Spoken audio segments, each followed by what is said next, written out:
Hi guys, welcome back to our channel Finance for Beginners. Today in this video I'm going to show you how to download or install Acorns app in your device. Acorns is an app that helps you invest and save for your future through micro investing and other features. Now moving on to the video, first of all go to your Play Store or App Store. Then search Acorns. There you can see Acorn Save and Invest. Tap on it. Then press install. It might take a while to install the app depending upon your internet speed. Once the app has been installed, open Acorns app to save and invest for future. This was for today's video. If you guys find our video helpful, please leave a like and comment.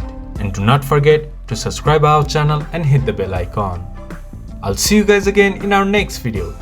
Thank you for watching.